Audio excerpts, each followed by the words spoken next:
Welcome everyone to today's video. We're the Dimitrov-Boulay piano duo. My name is Dimitri Dimitrov. And my name is Elvira Boulay. And today we're going to vlog our practice or part of our practice with this wonderful, beautiful piece by Franz Schubert. I think a lot of you probably would know the piece. It's like really super famous. It's something like the Moonlight Sonata by Beethoven. Everybody knows that piece, and this is a piece for four hands that almost everybody knows. And even if you don't, I think you will love it. It's really a beautiful melody. It's actually the very first time we're practicing it. We've practiced a bit separately, but this is our very first rehearsal. We did rehearse it once before, but I was actually playing the primo part, and now we switched.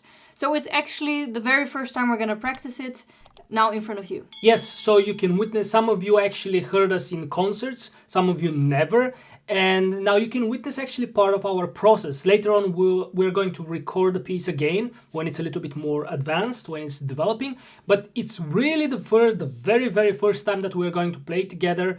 So let's see what's gonna happen if we'll survive this practice session. When I was practicing a little bit myself, this part, I actually wrote some pedaling down that I want to try out now with Dimitar, because, you know, when you're playing by yourself, you can imagine how you want the pedal, but when you play together, it's gonna sound different. So I'm very curious to see what kind of pedaling worked and what kind of pedaling I would have to improve. Enough talking, let's get to work. One of the first things I noticed when we were just now playing the intro, the opening of the piece, is that it's a little bit too much pedal. Oh, okay. We will need to, because it's still Schubert, he's very, in a way, romantic, but he's not yet romantic, right? There is something in the style of Schubert that needs to remain quite clear. Yeah. So we need to look for a pedal that's really appropriate. Shall we start from the very beginning? Actually, I had two different versions. So I did now the first version. Shall I do the second version? Maybe you like it better. Okay. So with pedaling, I thought about it.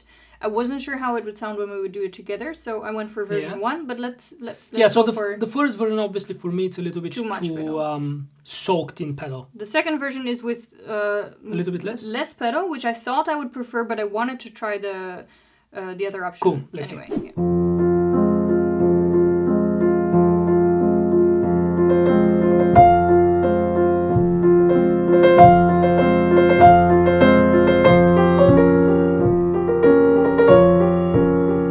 For example, here we get an interval when we have this. I'm not sure. Can I try? Like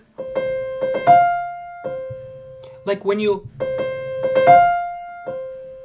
if I play it by myself without you, that's what we very often try, is that you have to experience how it feels like. How would you do it if you were one person behind the piano? That's the difficult thing about duo when you play four hands, is that you have to figure out the pedal. The pedaling is one of the most actually difficult things that we have to figure out. And so here I feel that I don't want to get this. Okay. Yeah. Or yeah. So shall we try to see what you can do maybe in bar 3, the first beat without, and the second beat with a pedal, or the first beat and second beat with two different pedals. Yeah, that's fine. Yeah, I'll try that. Shall we try? It's maybe interesting to know, by the way, that these intervals, a fourth and a third, that actually they are able to go very well in one pedal, but stylistically that would be more romantic. So if you would put a third or a fourth in one pedal, it sounds beautiful, but stylistically it would be more romantic. And if we want to play Schubert more classical, we would change here. For example, an example of an interval that can never go into pedal is a second. You can never put that into one pedal. But these are actually intervals that can be put in one pedal, and that's kind of why this is an interesting piece to discuss the pedal with. It makes it a bit more complex. Yeah, so that's a very good tip from Elvira's. Whatever piece you're playing, even seconds in romantic music can be like tolerated. Like you can go with seconds if it's mild or very transparent kind of. But in a classical style, in Schubert style, when you get, I would never do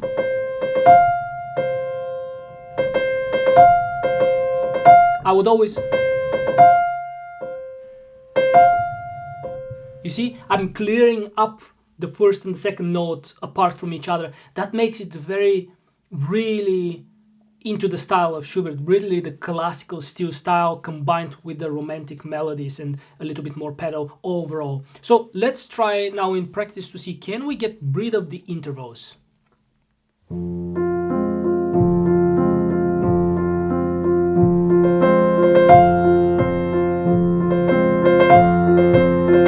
Once more.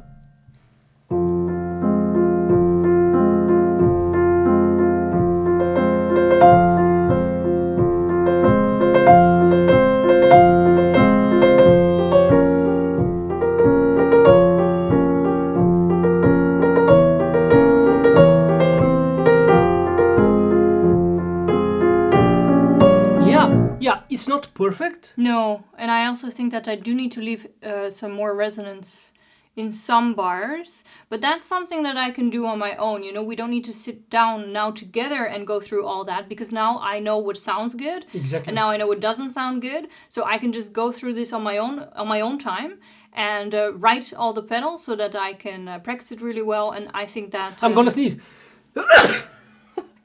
Sorry for that. By the way, sneezing never appears in concerts. I have no idea how the hell that's possible, but like I've never sneezed in concerts. Or the hiccups. You also never get the hiccups. No, and while we're practicing, I'm sneezing and it's funny. But anyway, I like very much more this, so we're going to try now to just clear it up a little bit more, and we're going to continue further because I have immediately ideas about the timing. We played too straightforward, so that's another thing that we're going to work on, timing. Timing means that you don't want to play straightforward like 4, 1, 2, 3, 4. You can just continue on and on without actually taking a breath of air, and that's what the romantic style is. And even in classical music, you have to have timing, so think about that. Let's try first to clear the pedal a little bit more.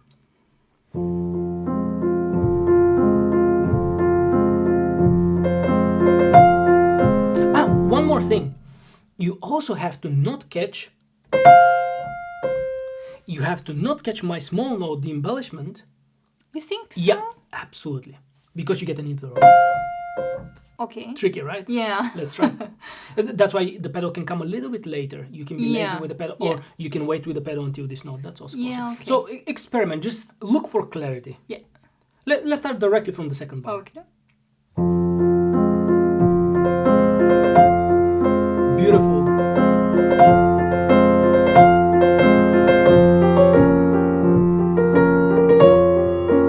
No? Yeah, I'm gonna need to practice that. Yeah, I no cannot problem. do it prima vista now. Okay, Yeah. So I always need to write my pedal down, otherwise I cannot. I can't apply it at once, but I Anyway, get the idea. we'll not let you watch the digging into the pedal. We're going to work on this. I want to show you something else actually in our vlogging, and that's the timing. So forget about the pedal. We forget about the pedal for now. Elvira tries her best to do it because it's quite actually difficult to do. And we're playing from bar number 2, and I'm going to talk to you about timing. Yeah. Yep.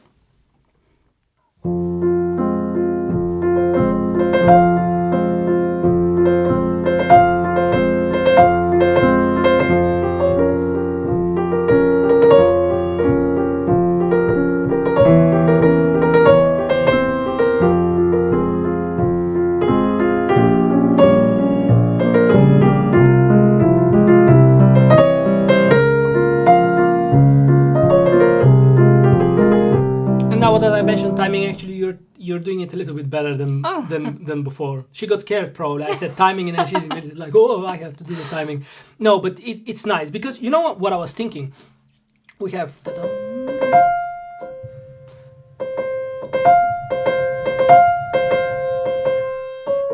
a little hesitation, and then we go on.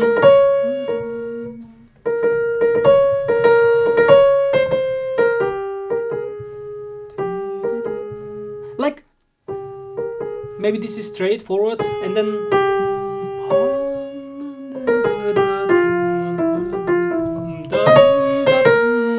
so around here, bar 10, or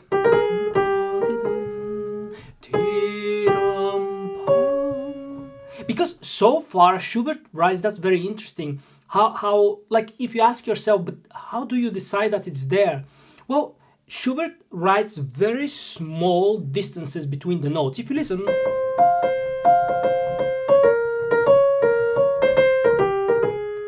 nothing big. Everything is, the biggest interval that we get is actually a fourth. But in a way, you don't feel that because we have the little note embellishment. But here, if you look at bar 9, for the first time he comes to a different structure, different way of composing the piece. Suddenly he comes to a very sentimental and that makes it a spot that you have to cherish in a way, right? And then he finishes with that spot.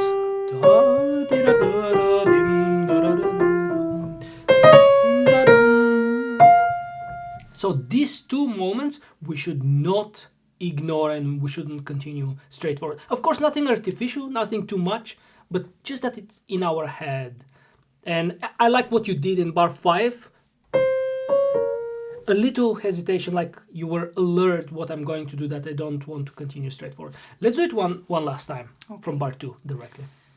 Dimitar has impeccable timing, so I always trust him with this. The only thing that I find interesting myself with this piece, I think that if the tempo wasn't clearly indicated for me, I would have probably played this more sentimental. But I think the tempo indication, it's pretty fast actually. It's allegro molto, moderato. It's tempo 100. I think that also like implies that Schubert, of course, it's an incredibly sentimental theme, that's clear. But it also implies, I think, that there's this stream that really goes on. So I find that always very interesting. Of course, whatever the composer writes, you can really take all this information and really get a good picture of how he meant the music. Okay, let's pick it up one last time from bar number 2. You see how much attention actually to all of you that are our students that are watching.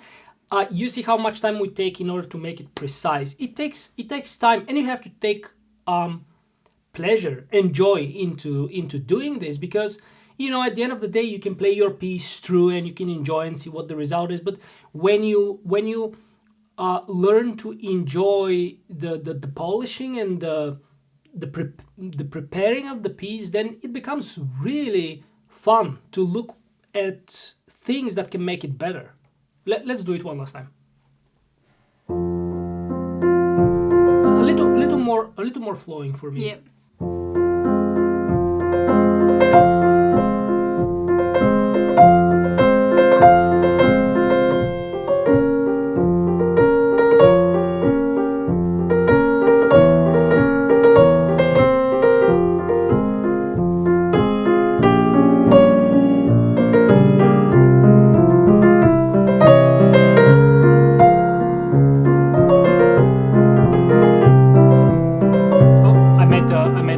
I want to do it very clear.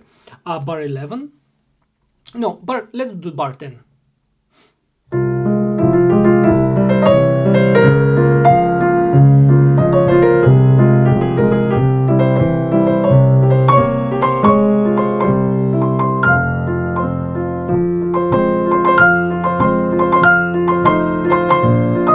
Let's not stop there. Let's not kill the flow there. Okay, because I have a very interesting harmony here. Yeah, I understand.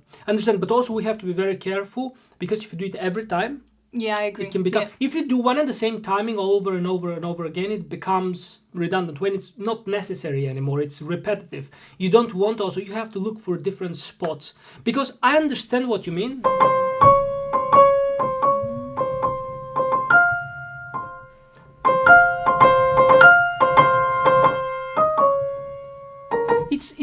It's beautiful. But if you do it with a slight hesitation, it already has a big impact. Yeah. Sometimes the smallest things will have a big impact. Let's do it from 13. Yeah.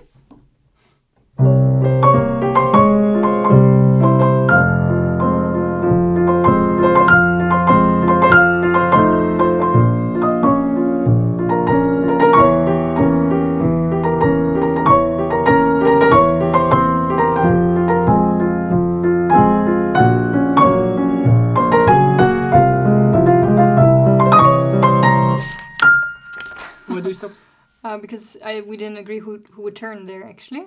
Yeah, that's also a good decision, actually, to see who is going to turn. I can turn there. Okay. Let's do it one more time. I like a little bit less timing. Yeah, we did too much, but I couldn't actually hear that you were already there, so that was my Once bad. more from 13. Yeah.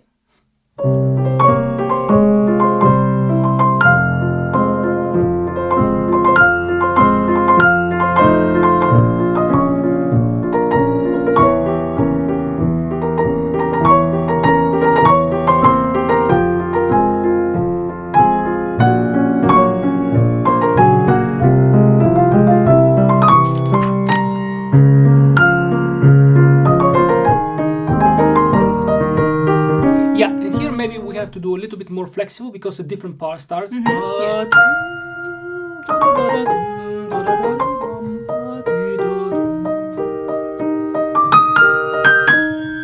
Shall we try 22? Yeah.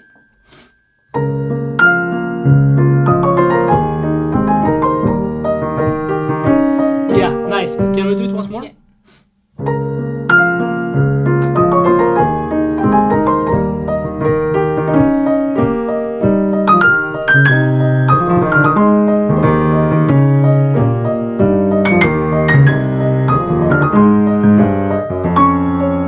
Yeah, and also not too straightforward here. Yeah,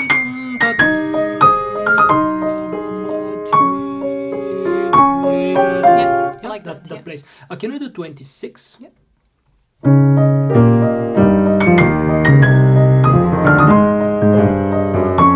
Nice. Yeah, so I think this will leave for the next vlogging session because we're coming into a little different spot. But I think this would be probably enough. Is there something else that you want to share with them? No, I think it's great. I think it's such a fun piece, and I think that we just got started, and I feel like practicing it more. So that's a great practice session. Yes, so this is exactly what we're doing. The only thing that you are actually not going to see now is that we're going to repeat several times after we finish with the video. We're going to repeat the exact same things we mentioned to you. We're going to practice them a little bit in order for us to actually improve and so that they are better next time. But this is what we discovered, and as you see, it's just detailed work. You look at the different little things and you try to improve them. Just whatever you can hear, make sure that you fix it. We hope that you enjoyed this video. If you happen to have any questions about this piece, like something that is very interesting to you and you want to know how we deal with it or whatever, just feel free to leave a comment down below on the video, or you can visit our Instagram page. It's the same name, Dimitrov Bule, and you can just send us a message there asking your questions. Please don't forget that if you enjoyed the video, it would be great for us if you click the like button. It's very important because that's how YouTube works. When you give us a like or after watching the video or while you're watching the video, YouTube will actually like our video and recommend it to other people on YouTube. That's how the algorithm works. And if you subscribe to our channel, of course, that will be also very, very useful. And at last but not least, share the video with other people. That's a great way in which we can reach many more people. Share the video with anybody you know loves classical music or loves piano playing. For us, recording this video was a great pleasure, and we'll see you next time. Yes, so we are going now to practice, and you go to practice. See you.